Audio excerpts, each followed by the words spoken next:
Boa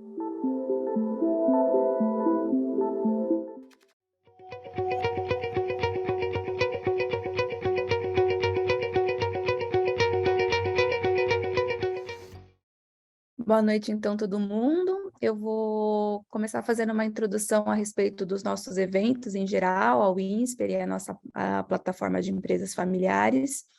Então, foi com muito prazer que o INSPER, há aproximadamente 3 ou 4 anos, criou o que a gente chama de plataforma de empresas familiares, que é uma iniciativa que busca agregar todas as atividades, esforços, desde eventos, cursos, publicações, etc., que a escola faz sobre o tema de empresas familiares. E nos últimos 18 meses, nós tivemos aí a grata satisfação de ter a presença de todos vocês cada vez mais aqui nos nossos eventos. Então, estamos podendo realizar aí alguns durante cada semestre, né? E hoje é com muita satisfação que a gente recebe aqui, né, a Adriane Pacheco e o Marcelo Perman, para falar conosco sobre acordos societários, os mitos e as verdades sobre esse tema que é tão importante aí para as empresas familiares. A gente vai fazer um bate-papo, a gente preparou aqui algumas perguntas, mas convida a todos os participantes que tiverem dúvidas, considerações, por favor, para passarem aqui no chat, a gente vai ficar dando uma olhada, ou até como é um Zoom normal, tá, pessoal? Que agora estamos todos acostumados com ele. Então, se vocês quiserem abrir o microfone, levantar a mãozinha, né, e abrir o microfone para fazer sua pergunta diretamente, também serão muito bem-vindos. Se vocês quiserem saber eventualmente mais sobre a plataforma de empresas familiares, é só buscar no Google, né, plataforma de empresas familiares INSPER, que vocês vão cair na nossa página. Mas também a gente vai deixar aqui no chat depois o link para vocês darem uma olhada, tá legal? Então, por favor, Adriane, se você pudesse se apresentar, muito obrigada pela presença, por ter tido aí disponibilidade de estar conosco hoje. Bom, boa noite, Aline, boa noite, Marcelo. Queria dar boa noite a todos os participantes, agradecer o convite, é uma honra para mim estar aqui, ao lado, né, Aline, minha companheira de curso de Family Office, com quem eu tive a oportunidade de trabalhar tanto, e com o Marcelo, que é meu amigo aí há mais de 20 anos e um profissional que eu tenho toda a admiração. Como você mencionou, meu nome é Adriane, eu sou sócia do Humberto Sanches e Associados, que é um escritório que é voltado justamente para as famílias, né, para as pessoas físicas, as famílias, as suas relações internas e as suas relações com os seus negócios. Então, esse tema que a gente vai tratar hoje é um tema que a gente vê bastante por aqui, e eu espero que possa contribuir para uma boa discussão. Obrigada, Adriane. Marcelo, por favor, também, muito obrigada pela sua presença. Se você puder só se apresentar aí para o pessoal que ainda não te conhece. Claro. Boa noite. Em primeiro lugar, também queria agradecer o convite, a Aline, o convite do INSPER, da Plataforma de Empresas Familiares, e o convite da querida Adriane, com quem compartilhamos aí uma longa trajetória profissional e de amizade. Então, é uma baita alegria estarmos juntos. Eu sou também advogado de formação e de experiência, e por, enfim, 20 anos trabalhei especialmente nas áreas societária e de fusões e aquisições, reestruturações e na área de mercado financeiro de capitais.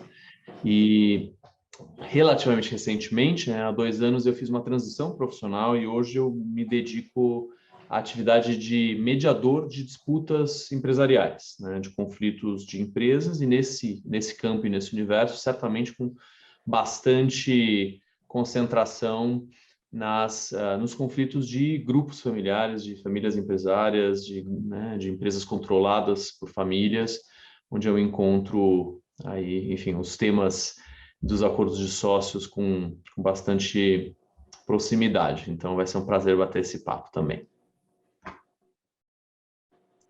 Ótimo. Então, nesse bate-papo, a gente vai começar pedindo a Adriane, por favor, para falar um pouquinho sobre o que são os acordos societários em linhas gerais, né? E qual que é a relação entre esses acordos de sócios, né, que são instrumentos aí da empresa familiar, e a organização patrimonial e sucessória da família empresária. Você pode explicar um pouquinho para a gente a diferença das duas coisas, como é que elas se juntam, se organizam? Perfeito. Eu acho que quando a gente trata desse tema, né, organização patrimonial e sucessória, e acordos de sócio, eu acho que é sempre interessante a gente olhar sobre a perspectiva da família, em qual daqueles círculos, né, que foram popularizados, né, pelo John Davis, naquele livro de Geração para Geração, em qual desses círculos a gente se encontra, né? Então, a gente tem, basicamente, 3 círculos, um círculo eminentemente da família, um círculo eminentemente da gestão e um círculo eminentemente da propriedade. E os acordos de sócios, assim como os demais instrumentos de organização patrimonial e sucessória, eles se encontram justamente nesse círculo da propriedade. E aí, quando a gente fala, então, sobre essa perspectiva, né, o que a gente vai olhar? A gente vai olhar para esses sócios, né, como titulares de participações em empresas familiares. E aí a pergunta seguinte que a gente precisa se fazer é: essas pessoas, ao lidarem com a propriedade dessas participações societárias, quais são os interesses dessas pessoas, né? Que tipo de situações essas pessoas estão sujeitas, a que tipo de relacionamento essas pessoas estão sujeitas. E aí a gente consegue mapear situações do tipo: essas pessoas sócias, elas estão certamente afetadas por um falecimento de um familiar. Elas vão ser afetadas no momento que elas decidem casar, constituir uma união estável, ou quando elas dissolvem esses vínculos, né? Elas podem se desentender com outros sócios que elas tenham no âmbito da empresa familiar. Por exemplo, um gostaria de fazer uma fusão, o outro não. Um tem um maior apetite para risco e gostaria de fazer um investimento de risco, outro não. Esses pontos, na qualidade de proprietários, eles começam a poder gerar situações que potencialmente representam um conflito, né? Outra situação comum: quando abandonar o barco, um quer abandonar o barco e vai deixar toda a responsabilidade para os demais, né? Ou até mesmo todos querem vender, mas em que termos vamos vender? Como que a gente toca isso adiante? Então, todas essas nuances envolvendo a propriedade das participações societárias, elas precisam ser muito bem endereçadas, né, para que a gente consiga, em primeiro lugar, né, manter as boas relações entre os membros dessa família empresária, porque a gente sabe que a partir do momento, né, em que essas relações funcionam, a chance de funcionar na esfera da empresa familiar é muito maior, e o que se quer, em última análise, é preservar esse negócio, seja para tocá-lo adiante, seja para ter ali um ativo que desperte interesse de outros investidores que eventualmente venham a adquirir o controle dessa sociedade, e principalmente o que se quer é prevenir conflitos, né? Então, esses objetivos a gente alcança se valendo de instrumentos de organização patrimonial e sucessória. Entre eles, o nosso principal tema hoje, que são os acordos de sócios, mas também a gente precisa pensar em constituição de holdings, pactos antinupciais, ou de união estável, testamentos, documentos que enderecem questões de capacidade, doações e alteração de regime de bens, por exemplo, né? É um todo, quando a gente olha para essa situação. Então, nesse sentido, o que eu enxergo, né, acordo de sócios, instrumentos de organização patrimonial e sucessória da família empresária, o acordo de sócio, ele é um desses instrumentos de organização patrimonial e sucessória que lida diretamente com a propriedade daqueles familiares, daquelas pessoas integrantes da família empresária, com a relação de propriedade deles com a participação societária da empresa familiar, visando a manutenção dessa propriedade e as relações que advêm da manutenção dessa propriedade. Resumiria mais ou menos assim. Tá ótimo, Adriane. E você pode explicar para a gente um pouquinho mais de quais são esses instrumentos de organização patrimonial e sucessória? Você mencionou alguns, como testamento, etc. O que são eles, assim, de fato? E normalmente, quando é que as pessoas se preocupam ou têm que se preocupar em organizá-los, em obtê-los, em redigi-los, vamos dizer, de uma forma geral? Perfeito. Como você mencionou, né? Eu falei do próprio acordo de sócios, eu falei da constituição de holdings, eu falei de pactos de união estável e antinupciais. Até hoje a gente tem, né, num contexto de uma alteração de regime de bens, pactos pós-nupciais, testamento, questões de capacidade, doações, etc. Né?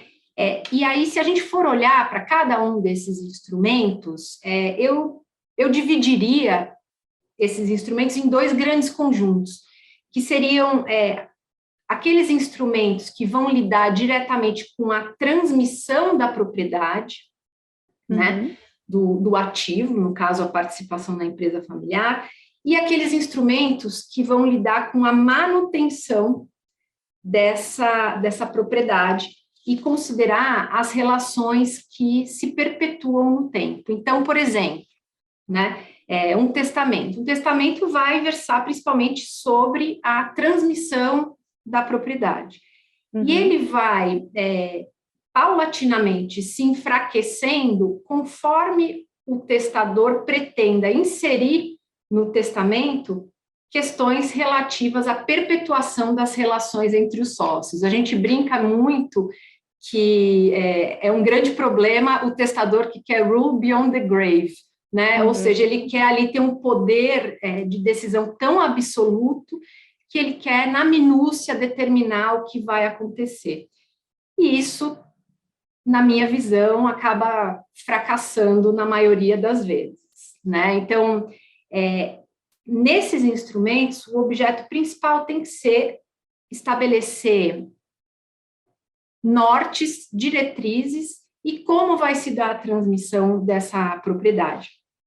Agora, quando a gente olha para instrumentos visando a manutenção dessa propriedade, a gente chega, por exemplo, no acordo de sócios, né, que vai tratar principalmente dessas relações entre os sócios que se perpetuam no tempo. Então, como que a gente vai se organizar no tempo para votar determinada matéria, como a gente vai procurar mitigar conflitos no caso de uma venda, né? E eu posso vincular esses instrumentos de transmissão e manutenção. E é isso que, na verdade, a gente precisa fazer para assegurar aqueles objetivos que eu comentei no início, né? A gente precisa escolher qual é o instrumento de organização patrimonial e sucessória adequado para lidar com cada uma das situações da empresa familiar, e a gente precisa combiná-lo com os demais para a gente alcançar o efeito máximo. Um instrumento provavelmente sozinho não vai funcionar, ao passo que a combinação desses instrumentos pelo menos aumenta as chances, né, se não vai garantir em nenhuma situação, mas pelo menos aumenta as chances da gente alcançar aquela pacificação de conflitos, a manutenção dos negócios, a prosperidade dos negócios e a boa relação entre os familiares. Certo. Às vezes a gente recebe umas perguntas assim, eu ainda não tenho nenhum desses instrumentos. Por onde que eu começo? Você tem alguma dica aí, Adriane, de por onde é melhor começar? Tem começo, tem fim, ou vai depender muito de cada caso? Como é que é a sua dica aí para o pessoal que ainda não tem esses instrumentos? Então, eu acho que o primeiro ponto, né, é ter a ciência de que é importante, eu acho que o Pellman vai tratar disso um pouquinho mais adiante, mas eu acho que a família, ela precisa se conhecer, né? Ela precisa entender quais são os interesses daquelas pessoas e como esses interesses podem eventualmente se alinhar ou se opor aos interesses dos demais. Então, por exemplo, se eu tenho uma situação de um fundador, né, que tem ali filhos que ele já formou e que trabalham na empresa, e outros filhos que eventualmente não trabalham na empresa, é muito importante que esse fundador comece pelo testamento, né? Os filhos que não trabalham na empresa, eles podem receber outros ativos, caso seja possível, e caso não seja possível, uma vez feito o testamento, ele precisa partir para o acordo de sócios, porque eu quero entender como que esses filhos vão ocupar as devidas posições conforme os seus interesses e as suas capacidades também, né? Então, eu diria o seguinte, a gente precisa identificar, quando a gente está tratando desse assunto, qual é o problema mais premente, iniciar por ali, e a partir daí, vamos dizer, desfiando o novelo, né, para ir abordando a questão sob as mais diversas perspectivas, né, seja sucessória, seja de acordo, seja de doação, enfim. E é sempre essa resposta do advogado, né, depende. Não, mas esse exemplo que você deu foi muito bom, porque traduz bem, assim, vamos identificar qual é a situação, qual é o desafio, qual é o calo que está mais apertando, vamos dizer assim, no momento, né? E a partir daí ir organizando esses instrumentos societários na ordem que a família mais necessita, né? Perfeito. E aí você falou um pouquinho dessa coisa de ter, vamos dizer, talvez uma pessoa trabalhando, um ou mais filhos trabalhando, outros não. Tem muito esse tema dos sucessores, né, Adriane? Como é que se trabalha a vinculação dos sucessores, membros da família empresária, aos acordos de sócios? É ótimo, Aline. Eu acho que esse ponto especificamente é um ponto que eu particularmente gosto de tratar sempre em camadas, né? Eu acho que a gente busca, né, dependendo da configuração familiar, das possibilidades, né, que existem, vincular diretamente esses sucessores ao acordo, né?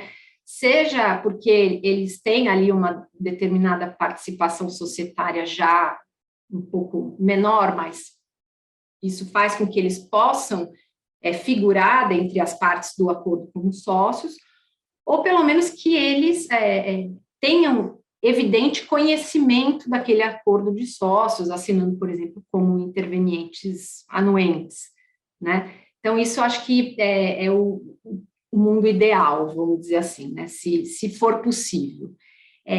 Depois, a isso, a gente costuma também combinar disposições testamentárias, né? Pensando nesses sucessores, que, de alguma forma, os obriguem a, sendo o destinatário da participação societária, né, e se tratando de uma situação em que ele vai efetivamente ingressar na sociedade, que se estabeleça via testamento uma obrigação de observar o acordo de sócios, como, por exemplo, um encargo, algo do gênero. Isso a gente também faz bastante. Uma outra alternativa, né, pensando também nos sucessores, é cada família, cada tronco da família ter uma holding para esse tronco da família. E o ativo detido pela holding é a participação na empresa familiar.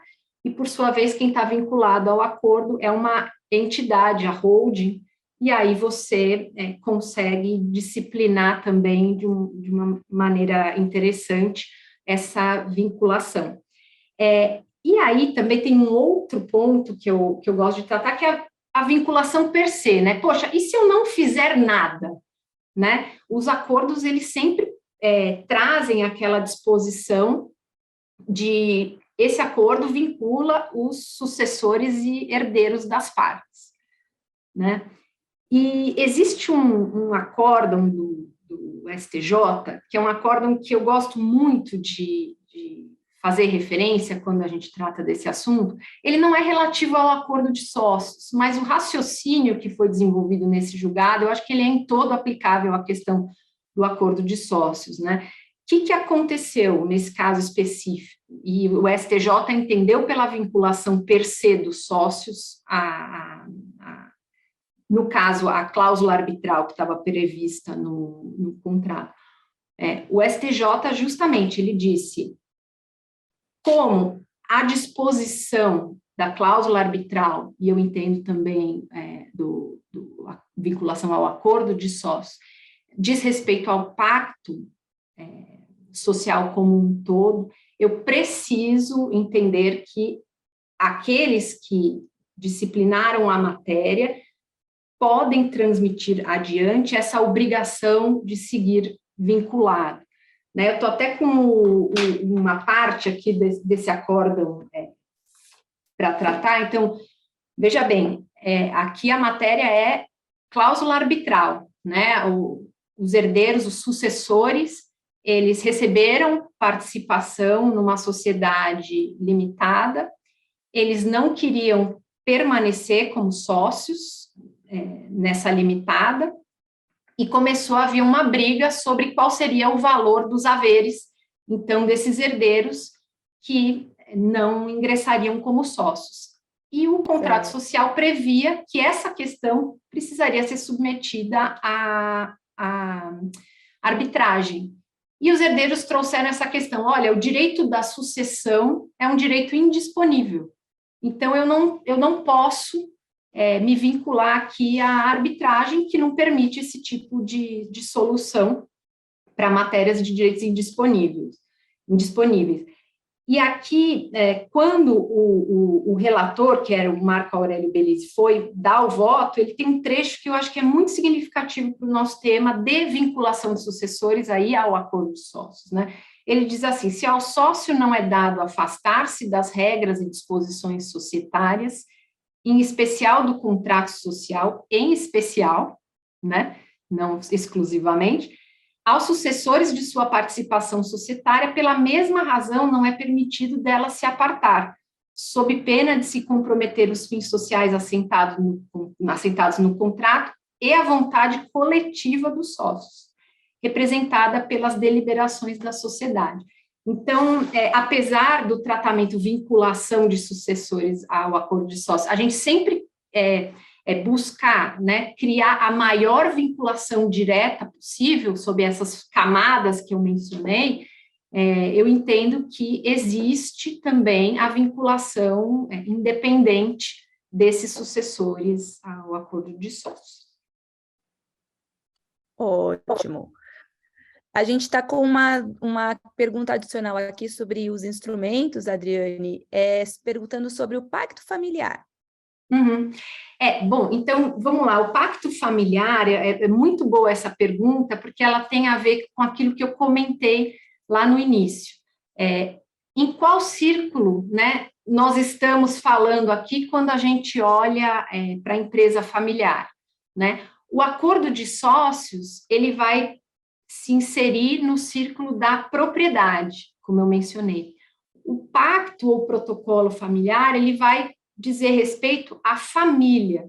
Então, ali a gente vai tratar de situações que podem representar um núcleo que depois vai se expandir para determinados instrumentos. Então, ali a gente pode prever, por exemplo, olha, quais são os requisitos que um familiar tem que ter para trabalhar na empresa familiar, né? O que a gente quer alcançar com a nossa sociedade? A gente está mais aberto a riscos, menos aberto a riscos? Então, vamos pensar, o pacto familiar, ele pode versar sobre essa matéria, mas não somente sobre ela, ele pode versar, por exemplo, por que na nossa família a gente recomenda que todos se casem pelo regime da separação total de bens? Porque a gente quer manter essa participação societária na linha direta descendente, por exemplo. Então, ele é um instrumento muito mais amplo, né,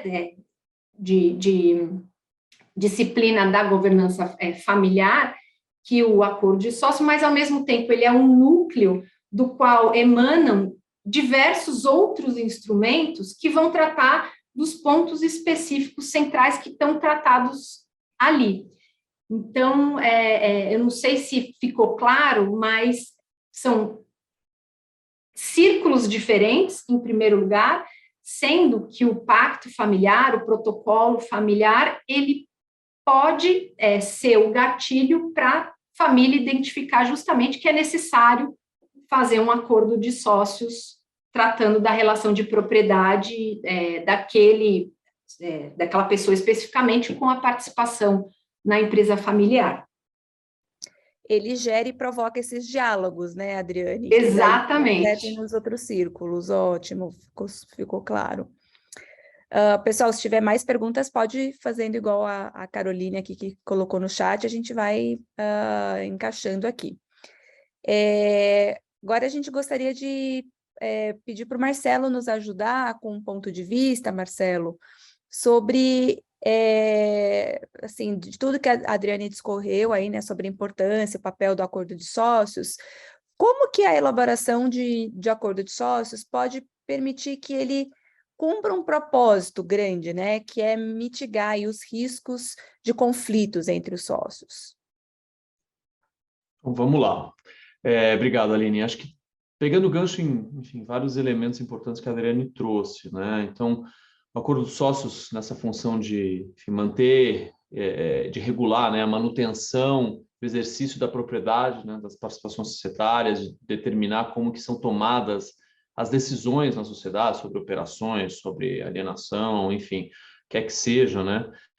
Acho que a própria Adriane falou, como é que a gente faz isso para manter as boas relações, manter a propriedade e fazer os negócios prosperarem, né? Acho que esse é o ponto, né? Acho que um dos pontos já que a Adriane trouxe e também já adota desde já, é que é muito importante a família se conhecer, né? É muito importante que se entendam as expectativas de cada um, as aptidões de cada um em relação ao negócio e que haja uma comunicação adequada na elaboração, né, do acordo de sócios, e certamente na vida deste acordo, para que sempre se alinhem os interesses, para que se evitem as frustrações que podem acarretar em conflitos maiores, né, tanto em relação aos atuais sócios, quanto em relação aos sucessores, né? E para isso tem todo um aparato estrutural e de instrumentos, que a Adriane abordou bem, de como fazer o acordo só ser acompanhado, né, conforme o caso de estruturas de holdings, de testamento, de medidas para incluir sucessores como intervenientes anuentes, até, né, para evitar uma discussão em juízo sobre se os direitos da sucessão são ou não são disponíveis, né, o que já gera possivelmente alguns riscos ao negócio, algumas turbulências na vida da empresa. Uma vez que você tem uma discussão dessas que chega até o nível da STJ, você pode imaginar que essa empresa, na situação concreta, pode ter sido afetada, né? Então, para além da estrutura, e que é crítica e crucial, acho que tem um olhar do como, efetivamente, de como que se dá o processo, né, da confecção, da negociação, da discussão a respeito das relações entre sócios que resulta na elaboração de um acordo, né? Acho que tem um elemento interessante com o qual eu tomei contato há alguns anos, que na cultura oriental asiática, né, que é diferente da nossa até em vários aspectos nessa cultura empresarial e jurídica e tal,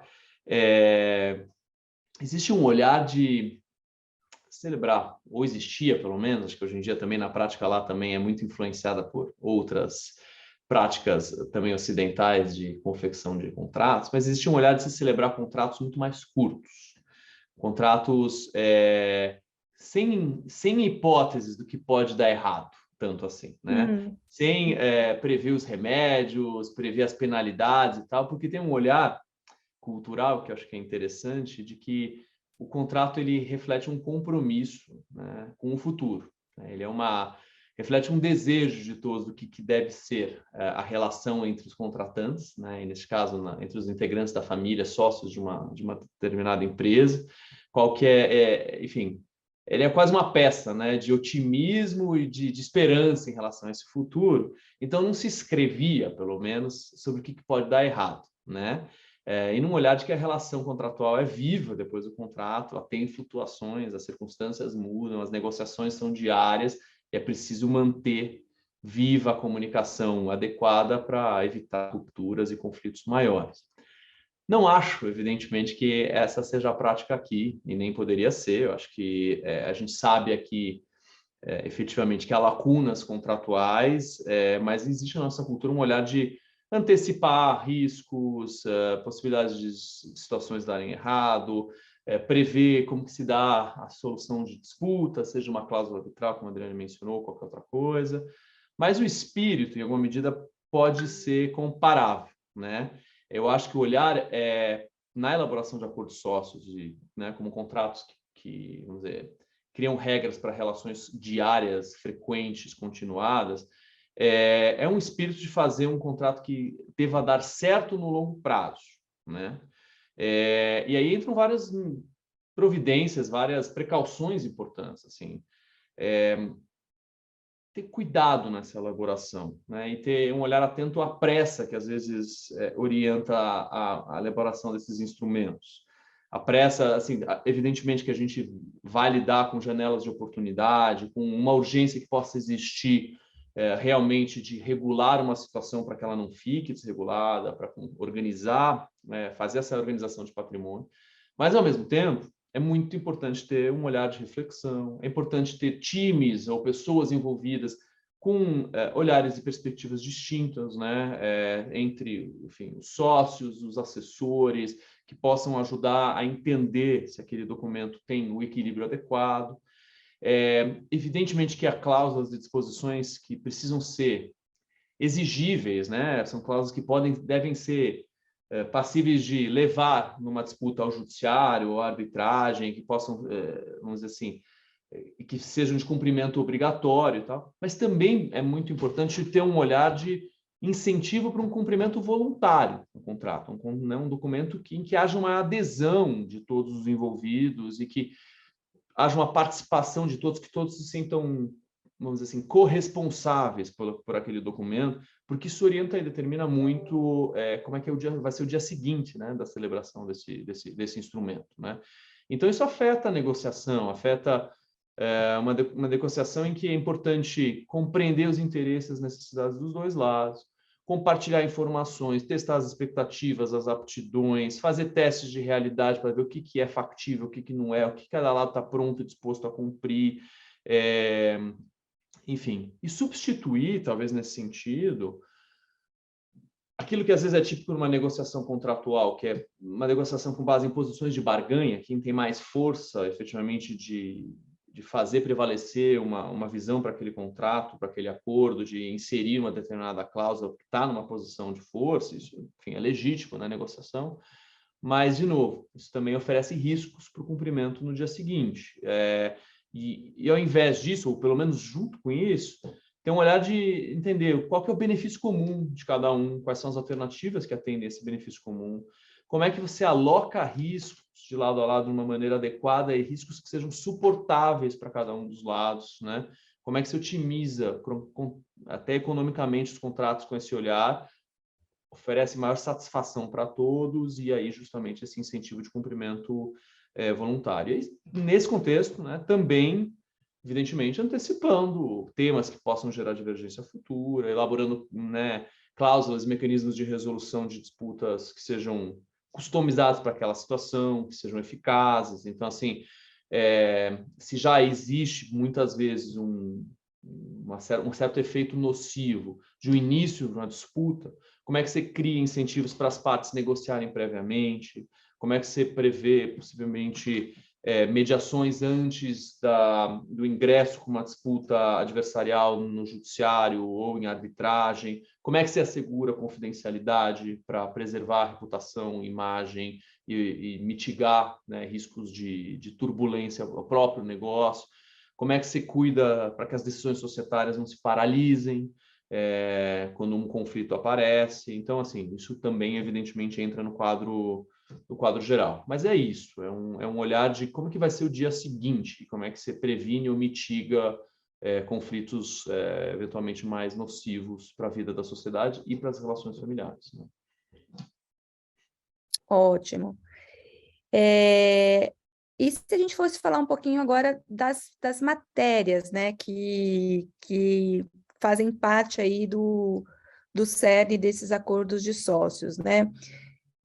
Adriane, se você pudesse comentar um pouquinho para a gente, assim, quais matérias que são típicas de um acordo de sócios, né? E quais os mitos que às vezes a gente ouve falar, nossa, isso aí não tem nada a ver, mas as pessoas acreditam, né? De alguns mitos, ou até temores aí sobre esse conteúdo dos acordos de sócios. Perfeito, Aline. Eu acho que o Pellman trouxe uma questão que é um gancho muito bom que eu quero trazer, que é o seguinte, né? A gente quer, dentro do contexto do acordo de sócios, criar situações em que aquelas disposições sejam voluntariamente cumpridas pelas partes, né? E aí, a gente entra numa parte que isso é o que a gente trabalha para que aconteça, né? Eu acho que todo advogado que está envolvido, né, no contexto das empresas familiares, todo profissional, na verdade, né, que está envolvido nesse contexto, ele tem que pensar justamente em como trabalhar de uma forma que as obrigações pactuadas sejam voluntariamente cumpridas, mas, de outro lado, é muito importante também que a gente tenha o colchão de segurança caso isso não funcione, né? Então, quando a gente olha para o acordo de sócios, a gente tem que o acordo de sócios está previsto formalmente na lei das SA, né, lá no artigo 118, e você pode trazer a aplicação subsidiária das SA para as limitadas também, né? Então, a gente tem essa previsão. E o que está determinado ali, né? Que os acordos de sócios, eles vão versar sobre compra e venda de ações, eles vão versar sobre preferência para adquirir ações, eles vão versar sobre o exercício do direito de voto. E aí, então, aí a gente tem quais são as matérias típicas, né, dos acordos de sócio. A gente vai abrindo cada um desses temas, né, para trabalhar. E por que eu digo que a gente pensa que essas são as matérias típicas dos acordos de sócio? Porque o mesmo artigo que vem trazer quais são essas matérias, ele prevê a possibilidade de, não havendo esse cumprimento voluntário, né, que o Pellman trouxe, que é, na verdade, o objetivo, mas não havendo, eu consigo me valer de um mecanismo de execução específica daquela matéria que está pactuada ali no acordo. E essa execução específica, ela pode ser por meio de uma execução de uma obrigação de fazer, por exemplo, eu tenho ali pactuado um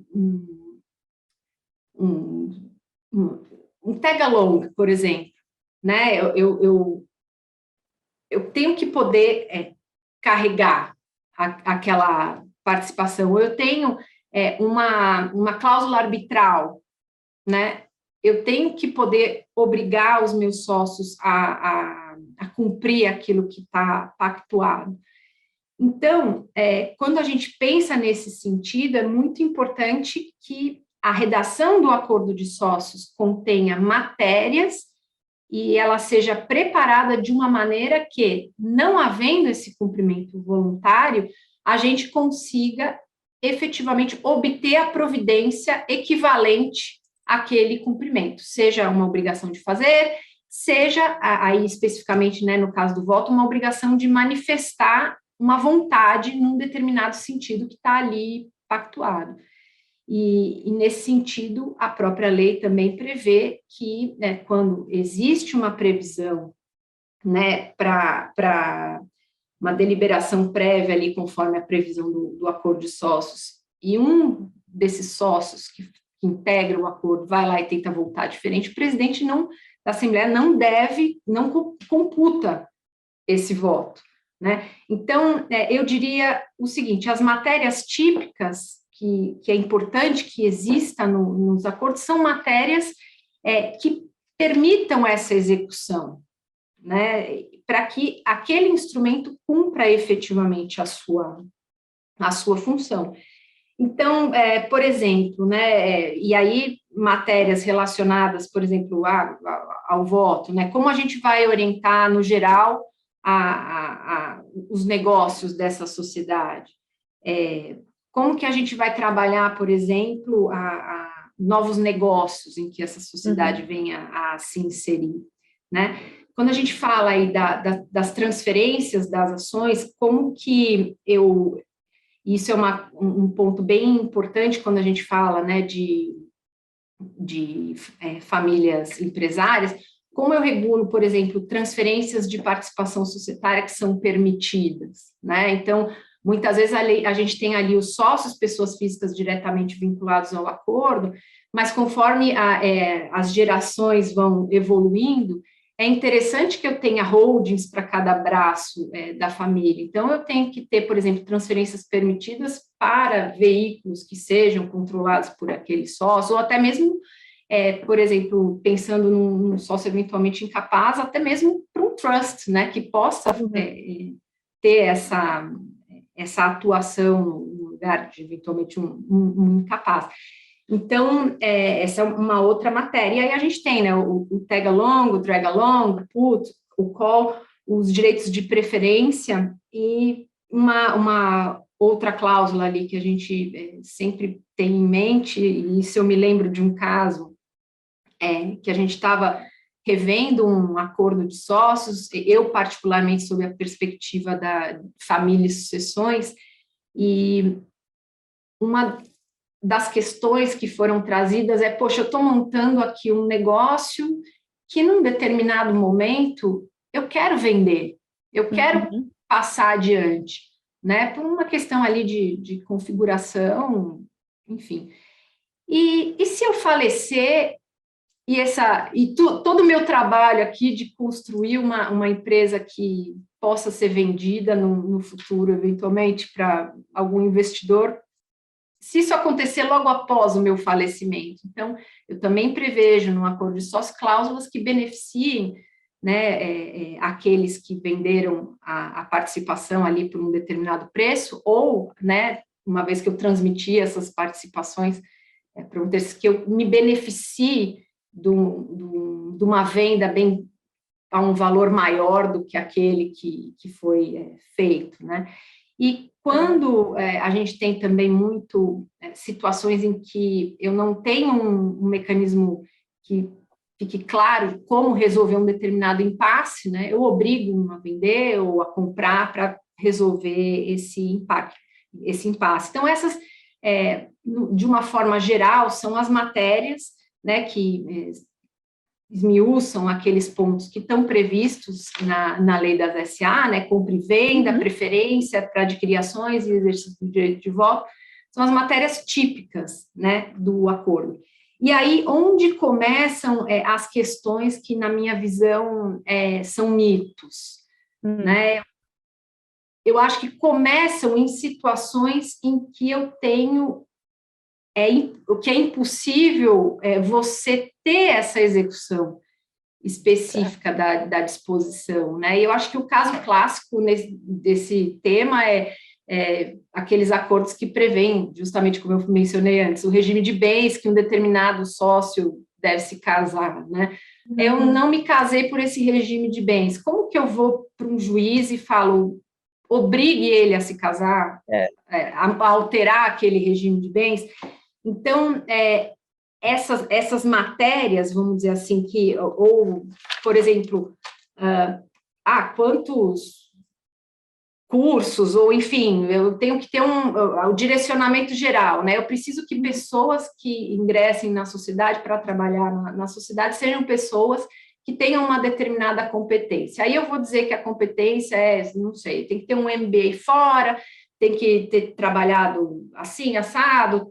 Aí a pessoa, ela reúne efetivamente diversas competências, e eu acho que, um exemplo, né, a pessoa já teve no passado um negócio de sucesso, conseguiu fazer o negócio prosperar, mas não tem o tal do MBA. O que eu vou fazer? Eu vou obrigar um juiz a fazer com que ele faça, sabe? Assim, não faz sentido.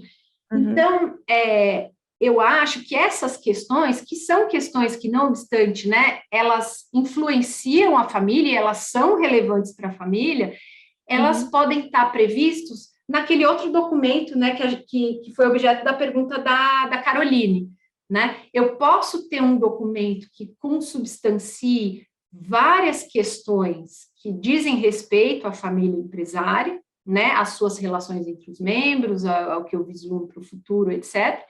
Esse documento é um documento que tem um cunho moral, ele não vai ser executado especificamente.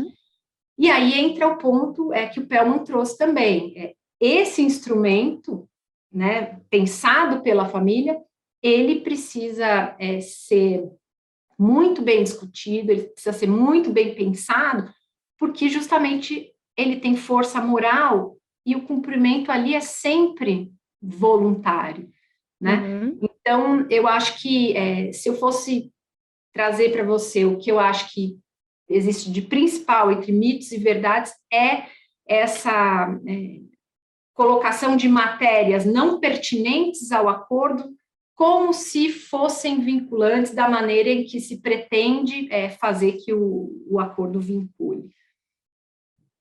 Certo.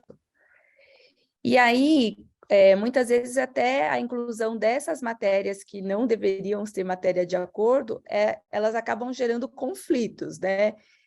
Essas e outras causas aí de acordos talvez mal escritos ou mal redigidos, ou que a família talvez insistiu de colocar alguma coisa que não fizesse sentido. Aí, Pelman, tendo conflito dos sócios em relação aos acordos, assim, quais são os riscos para a família, para a sociedade, né? E por outro lado, de vez em quando a gente sabe que conflitos vão acontecer, assim, né? Tem algum lado que você queira falar sobre os riscos e as coisas positivas aí dos conflitos? Claro, não. Talvez comece até nessa segunda parte, Aline. Assim, conflitos são da natureza humana, né? Eles acontecem. A questão é a dimensão, né, que eles podem assumir e a consequência que eles têm para as relações e para as empresas, né? Então, assim, acho que existe um olhar favorável ao conflito. O conflito, as fricções, né, entre as pessoas, elas podem produzir soluções melhores, aprendizados, elas podem até, vamos dizer, ajudar as relações a evoluírem, a afastar dinâmicas, né, que são pouco saudáveis, mais opressivas, mais desequilibradas. Elas podem ajudar nos negócios, certamente, né, existindo perfis complementares, né, dos integrantes da família, dos executivos, na produção de melhores ideias, etc. Enfim, as ideias conjuntas, elas podem ser muito melhores, elas podem tampar pontos cegos que às vezes existem na tomada de decisões, inclusive na tomada de decisões por pessoas que pensam igual, né? Então, enfim, todo o mérito de diversidade da inclusão tá ligado a isso e passa por fricções, e passa por conflitos, e passa por admitir e dar boas-vindas para pessoas que pensam diferente e que possam ajudar a construir caminhos melhores, né? Agora, de fato, determinados conflitos, determinadas disputas podem escalar, né? E aí você tem mecanismos jurídicos importantes, como a Adriane mencionou, de execução específica, de suprir manifestação de vontade de um terceiro, de até mecanismos de forçar a venda e alienação de uma determinada participação. Muitos deles resolvem e são muito importantes, de novo, para evitar um impacto maior nos negócios, potencialmente. Outros também, às vezes, não evitam que partes contrariadas vão procurar outras questões para brigar, possivelmente vão achar, podem ter mérito jurídico até fraco, mas podem gerar disrupção, né? No dia a dia da família e da empresa familiar. Então, assim, conflitos escalados podem produzir ruptura de diálogo, descumprimentos de contratos sucessivos. Quer dizer, se você tinha uma situação, ela pode gerar outras situações de descumprimento a partir dali, paralisias decisórias que são potencialmente muito danosas ao negócio, e efetivamente os interlocutores que estão nesse tipo de situação são capturados ali por vieses, por comportamentos reativos, e esses conflitos tóxicos podem e muitas vezes atrapalham muito a gestão dos negócios, a vida das pessoas, representam um altíssimo custo, né? Acho que o que eu acho interessante aqui é sempre olhar o que acontece com as pessoas em situação de conflito, em situação de pressão, em situação de contrariedade, quando se sentem injustiçadas, quando tem quebra de confiança, quando entendem que não houve uma retribuição adequada ou justa, ou que foram afastados da gestão do negócio, que não receberam o reconhecimento merecido. Nesse tipo de situação, né, o cérebro muitas vezes adota o modo, né, que se chama em inglês de fight, flight or freeze, não é isso, né? De ir para a briga, de sair correndo ou de congelar. Né? E ir para a briga certamente é uma dessas possibilidades. Na verdade, esses comportamentos se misturam. Né? Então, aqui tem um olhar de identificar e gerir os conflitos, entendendo, né, que quais são os vieses que normalmente tomam o ser humano nesse tipo de situação e dentro de famílias, certamente com uma intensidade potencialmente ainda maior. Primeiro tem um viés típico, um bloco de viés que é o viés confirmatório. Né? As pessoas têm uma tendência a supervalorizar as ideias que elas têm, que confirmam as convicções que elas trazem já para a mesa e rejeitar completamente informações contrárias. Né? Então, junto com isso vem excesso de confiança na posição, que é uma tendência de superestimar que aquela posição vai ter êxito numa briga, aquela posição vai prevalecer numa decisão empresarial, subestimando os riscos, as fragilidades, os custos disso. Então, esse é um bloco que acho que sempre se observa nesse tipo de situação de conflitos acirrados e escalados. Né? Um outro que eu acho que é interessante, que se vê muito nas deliberações societárias e nas fricções que aparecem em muitas situações, é o bloco do que a gente chama dos custos incorridos. Né? As pessoas tendem a ir numa certa direção porque elas já assumiram aquela direção antes. Porque elas já têm um compromisso com uma certa decisão empresarial, vamos vender, vamos fazer esse negócio, vamos tomar esse endividamento, vamos pagar esse bônus, sei lá, o que for. E aí incorrer riscos crescentes nessa direção porque já investiram tempo e dinheiro. E de alguma maneira não percebendo talvez evidências que outras pessoas podem trazer e que os fatos podem trazer de que aquele caminho oferece riscos, aquele caminho talvez possa ser repensado ou deva ser repensado, mesmo com todos os investimentos que possam, enfim, ser desperdiçados porque já foram feitos naquela direção. Né? E aí, junto com isso, tem comportamento de status quo, ou seja, as pessoas têm receio de mudança, isso é muito comum, ou entendem que a situação só tem uma solução que é tudo ou nada, ou se prevalece naquela discussão com tudo e ganha tudo, ou se perde completamente. Então, tem uma distorção aí, uma polaridade que não é verdadeira, porque as soluções, né, podem ser construídas achando alternativas que beneficiam todos, que são minimamente satisfatórias para todos, mas quem está em conflito fica eventualmente paralisado nesse olhar. E aí o último que eu acho que é interessante é um olhar de generalização do que vem do outro lado, né, daquele membro da família, aquele sócio com quem houve essa ruptura. Então, aquela pessoa fica estigmatizada com base no comportamento que teve no passado, e tudo que vem do outro lado tem uma expectativa negativa e rígida, se enxerga muito mais pontos negativos do que positivos, se desconta a zero toda a solução, toda a sugestão que venha da boca daquela pessoa, e tem reciprocidade, que eu acho que esse é um negócio muito importante. A regra básica de convívio humano é a reciprocidade. Quando alguém ataca, o outro contra-ataca. Quando alguém oferece a mão, o outro oferece a mão. E os conflitos se escalam muito por conta da regra de reciprocidade. Então, um olhar muito importante que os acordos sócios podem trazer, e a gestão da vida dos acordos sócios certamente precisa trazer também, é de tentar quebrar um padrão de reciprocidade negativa e oferecer, enfim, um espaço para as pessoas começarem a construir um caminho que seja benéfico para os dois lados e que evite aquilo que é muito comum em conflito societário, que é cenários de terra arrasada, de prejuízos para todos os lados, porque para algumas pessoas nesse tipo de situação é mais importante causar dano ao outro lado do que efetivamente proteger o seu próprio interesse. Então, de novo, o acordo de sócios e a gestão do acordo de sócios é crítica para evitar esse tipo de situação destrutiva nas empresas familiares e que a gente vê em uma série de casos. Né? Então, é isso. E nesse processo de gestão dos conflitos, Marcelo, existe papel para tratar isso de uma maneira melhor, talvez com o envolvimento de terceiros, além dos familiares, né? Um processo talvez de uma mediação ou de uma facilitação por terceiros? Eu entendo que sim. Opa, eu estou borrado aqui. Pera, deixa eu só corrigir a minha câmera. Pronto.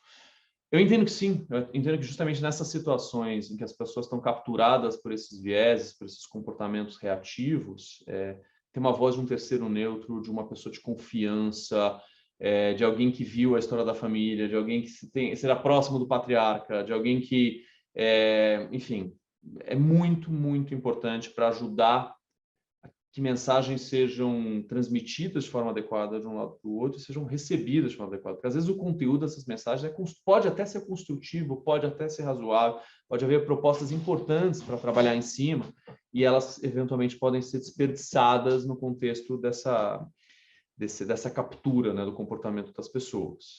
Então, sem dúvida, tem esse papel, e eu acho que nos temas de acordo de sócios tem muitas situações em que o envolvimento de um terceiro ajuda a cumprir alguns propósitos, né? Então, assim, ajudar a preservar relacionamento, ajudar a manter o diálogo num lugar funcional que, de novo, evite um prejuízo maior ao negócio. 2, evitar brigas que sejam brigas de custos e riscos incertos, considerando todos os tipos de custos e riscos incertos, os custos financeiros, os custos de oportunidade de não estar olhando o core business, os riscos de imagem e de reputação e, certamente, as incertezas de qualquer tipo de litígio ou arbitragem que existem, sempre, né? Um terceiro pode ajudar e ajuda muito as partes a, vamos dizer assim, encontrarem a melhor solução, porque elas que conhecem o negócio, elas que sabem o que é importante, elas que sabem o que é honrar, até a história da família. Muitas vezes a gente vê isso como algo que orienta, né, a conduta das partes. E um terceiro julgador, um juiz, um árbitro, não se pautam, obviamente, por esses critérios, se pautam pelo onde o direito assiste. Isso é extremamente relevante, se orienta o comportamento das partes numa mesa de negociação, por exemplo, mas há, além disso, interesses, necessidades, fundos emocionais e espaços de criatividade, de como que você efetivamente destrói o mínimo de valor possível ou cria valor em cima de um potencial conflito, em soluções que talvez, de novo, numa disputa litigiosa, essas soluções não seriam encontráveis, né? A outra coisa que um terceiro ajuda a garantir, e numa mediação isso inclusive é assegurado por lei, é confidencialidade. Confidencialidade protege as partes, permite que elas troquem ideias de maneira mais franca, mais sincera, explorem oportunidades, digam coisas que elas não diriam se elas estivessem sob escrutínio público, se concorrentes tivessem acesso àquelas informações, ou mesmo numa questão de novo, de preservação de imagem e de reputação. E um terceiro ajuda a fazer a informação ir e vir, né? E efetivamente, numa comunicação adequada, ajudar cada lado a entender que aquele excesso de confiança que existe sempre no começo de uma disputa merece ser temperado um pouquinho com os riscos, com o olhar do outro e tudo mais, né? Então, tem muito espaço na gestão da vida dos acordos sócios para envolvimento de terceiros facilitadores, consultores, advogados, que ajudem justamente nas situações de fricção mais intensa. Tá joia, obrigada. E aí, só para a gente aproveitar esse tempinho final aqui, eu queria pedir para a Adriane compartilhar se ela tem algum caso, um exemplo assim, de um caso prático em que esses temas que a gente falou hoje foram abordados aí para ajudar. Já deu alguns exemplos hoje que foram ótimos, mas mais um aí para a gente ajudar a tangibilizar aqui para o pessoal. Perfeito. Eu queria tratar de 2 assuntos, um com vínculo com o que o Pellman trouxe, que foi o seguinte: o patriarca, ele faleceu num momento em que já havia todo um acordo para a venda da empresa familiar, né? E esse acordo, ele estava sujeito a algumas condições suspensivas e resolutivas, né? E a família teria ali um evento, né, de liquidez significativo com aquela venda que tinha sido orquestrada. E questões relacionadas à família, e claramente nesse caso era uma birra entre a viúva, que não era mãe dos filhos, né, tinha ali com uma das filhas. E esse assunto ele foi tratado não só no processo de inventário, como foi feito um MOU para as coisas separadas, né, que não seriam objeto do inventário, porque justamente o inventário, não havia testamento nesse caso especificamente, mas o inventário ele ia fazer a transmissão daquela participação. E o MOU ia regular como se seguiria essa relação para várias questões, mas entre elas a questão da venda até se operar a sua efetivação. E por conta desse momento aí de rusga entre a viúva e uma das filhas, houve um momento em que quase se colocou tudo a perder, porque havendo um conflito familiar ali na sucessão do patriarca, a gente ia ter um problema que provavelmente ia desengatar uma daquelas condições resolutivas, e eles iam perder o negócio, né?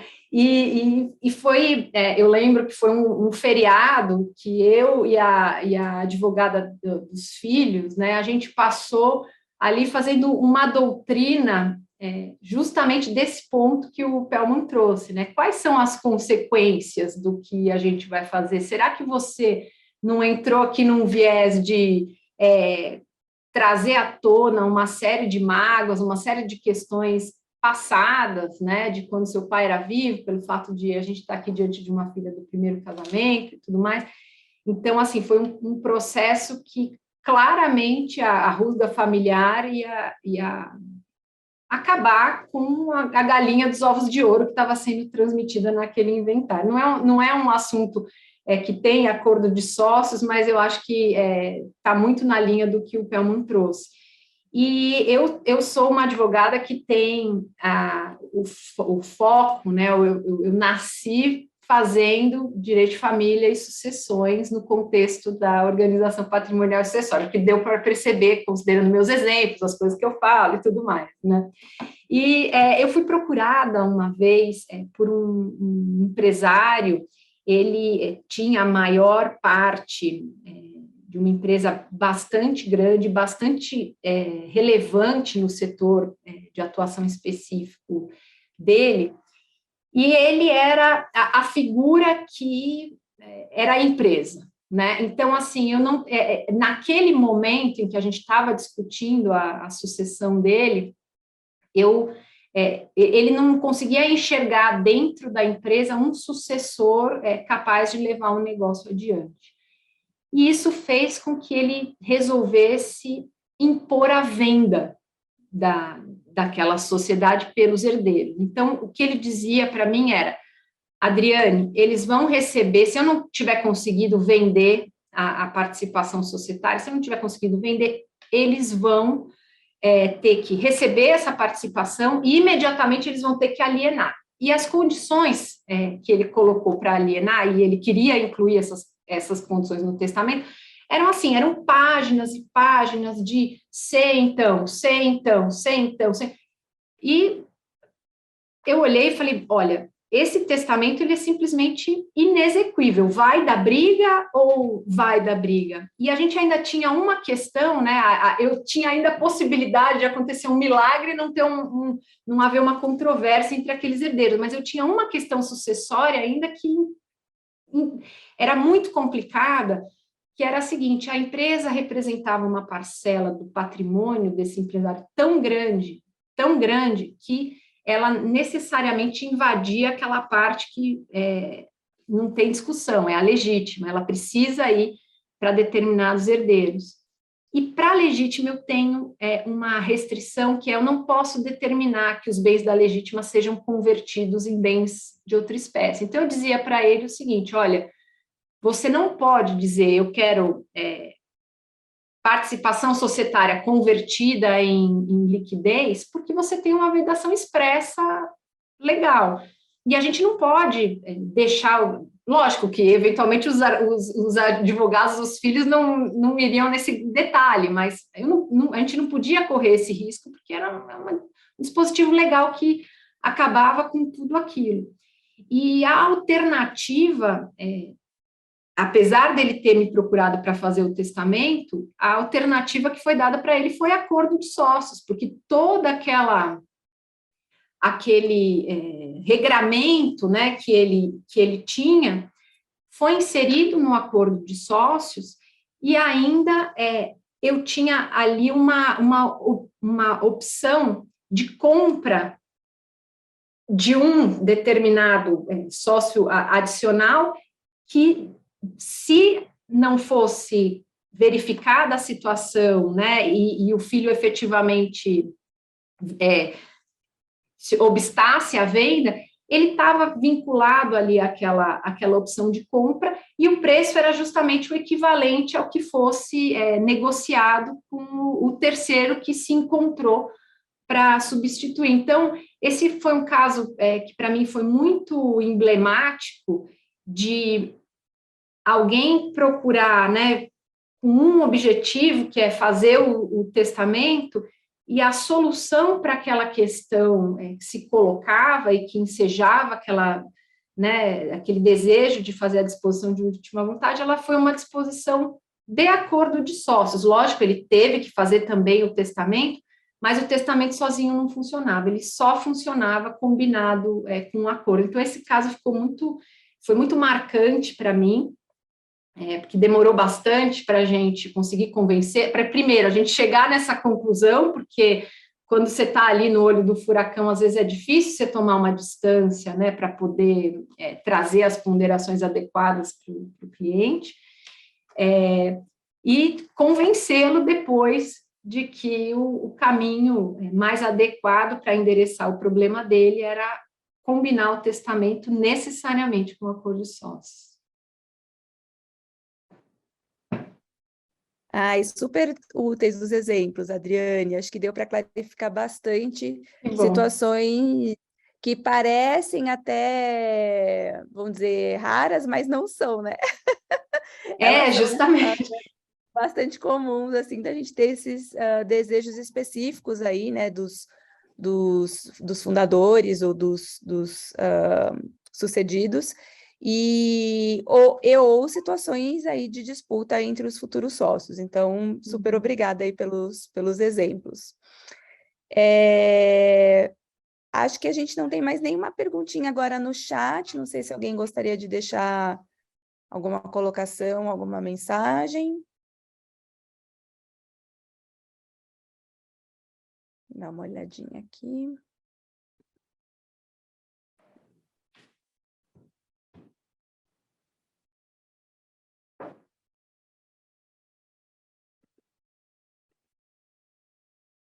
Acho que não, acho que o pessoal já foi atendido aí pelas nossas trocas aí, né?